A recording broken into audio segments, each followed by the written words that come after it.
نبی اسلام نے ارشاد فرمایا جب بندہ کوئی گناہ کرتا ہے تو اس کے دل پر ایک سیاہ دھبا لگ جاتا ہے، اگر توبہ کر لے تو وہ دھل جاتا ہے، اور اگر دوسرا گناہ کرے تو ایک دوسرا دھبا لگ جاتا ہے، اور گناہوں پہ گناہ کرتا رہے تو ایسا وقت آتا ہے کہ بندے کا دل بالکل سیاہ ہو جاتا ہے۔ اب اس دل کی سیاہی کو ختم کرنا یہ ہماری ذمہ داری ہے۔ یہ سیاہی کیسے ختم ہوگی؟ یہ اللہ کے ذکر سے ختم ہوگی۔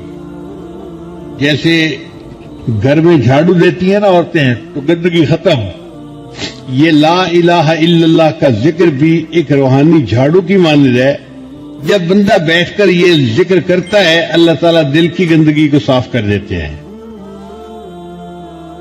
اب دیکھیے ایک آدمی دودھ لینے کے لیے جائے اور اس کے ہاتھ میں برتن ہو جو میلا ہے، گندا ہے، تو دودھ دینے والا کہے گا بھائی میں اس میں دودھ نہیں ڈالتا، میرے پاس صاف برتن لے کے آؤ۔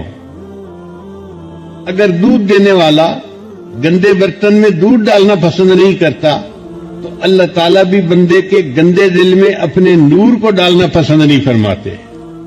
اللہ بھی کہتے ہیں میرے بندے دل کو صاف کر کے لاؤ، میں تمہارے دل کو اپنے نور سے بھر دوں گا۔